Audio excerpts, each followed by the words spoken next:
नमस्ते बच्चों। इस वीडियो में हम स्वप्न वासव दत्तम के पंचम अंक का 5वां श्लोक और अन्य महत्वपूर्ण श्लोकों की व्याख्या करेंगे।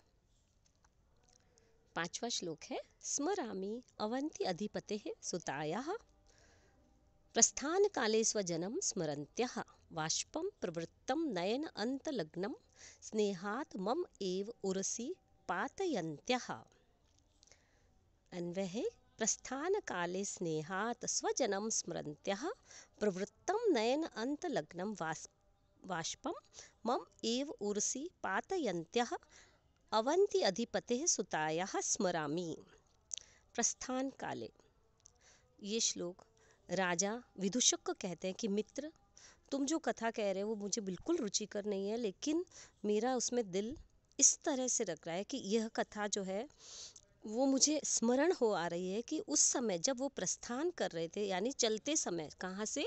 उज्जैनी से। अवंती अर्थात उज्जैनी से चलते समय स्नेहात् स्वजनम, प्रेम से अपने बंधुजनों को, स्मरन्त्यः, स्मरण करती हुई, प्रवृत्तम, जब उसके नयन से उत्पन्न हुए थे, नयन अंत लग्नम, नेत्रों की कोरों में जो आंसू उत्पन्न हुए थे, उन आंसुओं को मम एव उर्सी, मेरे ही, उर्सी अर्थात हृदय पर, सप्तमी एक वचन है, हृदय पर, पातयन्त्यः, गिराती हुई, अवंती अधिपते है, उन अवंती राज प्रद्योत की, सुतायाः स्मरामि, उस पुत्री को मैं बार बार स्मरण करता हूँ। अर्थात वासवदत्ता का स्मरण मेरे मन से निकलता ही नहीं है। जब मैं उसे अवंती से भगाकर ले जा रहा था तो उसका पूरा स्नेह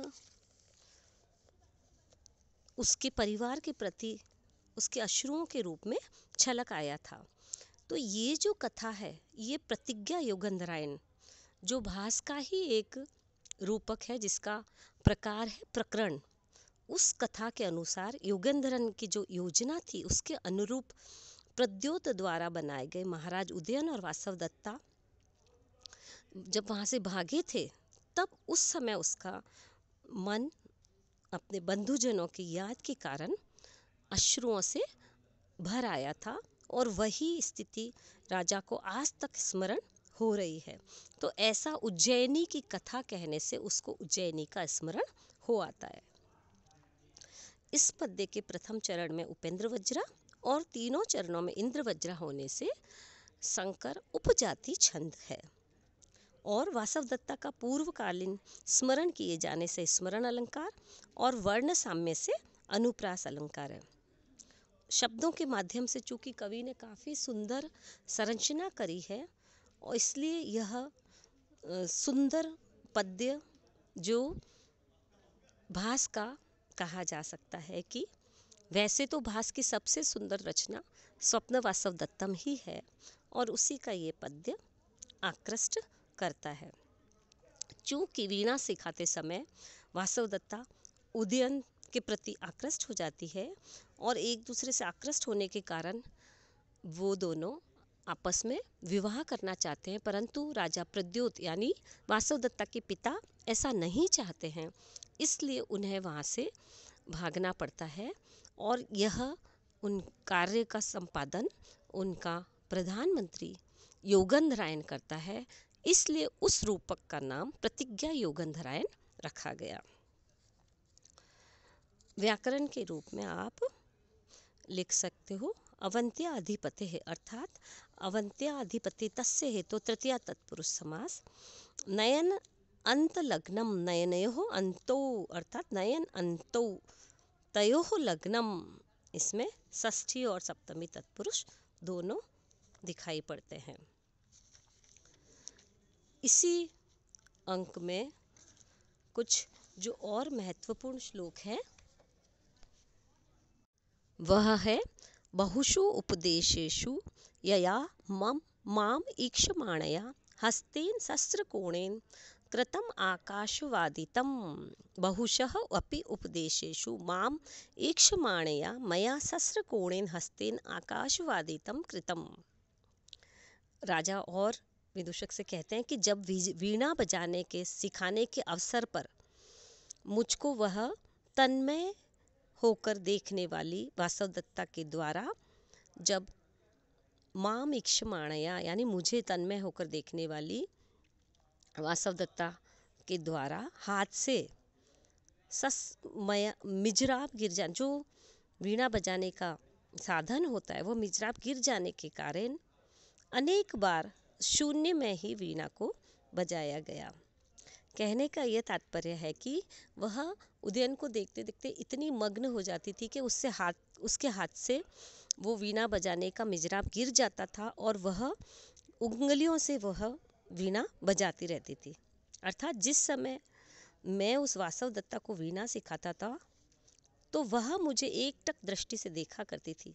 उस समय मैं उसे जो वीणा सिखाने के लिए निर्देश देता वह उन्हें नहीं सुनती और देखती रहती थी, और जब मैं उसे बजाकर दिखाने के लिए कहता तो वह मिजराब गिर जाने से खाली हुई उंगलियों से ही बजा देती थी।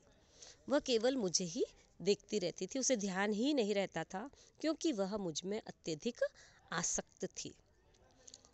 इस पद्य में कवि द्वारा उदयन को वासव दत्ता का स्मरण कराकर अग्रिम कथानक के लिए भूमिका स्थापित की है।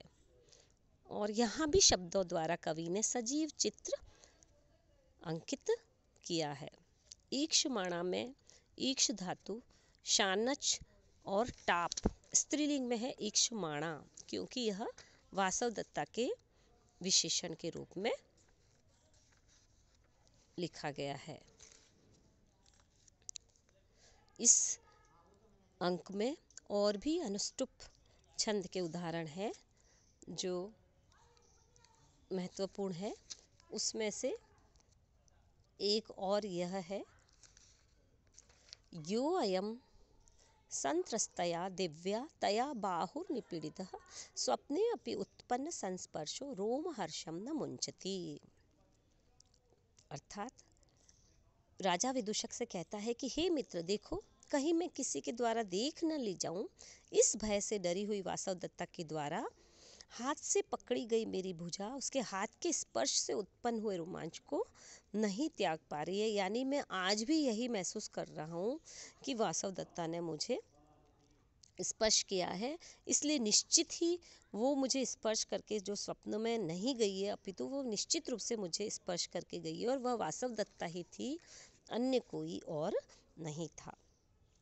यहाँ पर कवि ने दो प्रेमियों के हृदयस्थ प्रेम की सशक्त अभिव्यक्ति कराई है, और वासव दत्ता उदयन को पद्मावती समझकर समीप बैठने पर अपूर्व आह्लाद का अनुभव करती है, और उदयन सोते समय भी वासव दत्ता के द्वारा प्रेम वश में हाथ से हल्का सा दबाए जाने पर रोमांचित हो जाता है।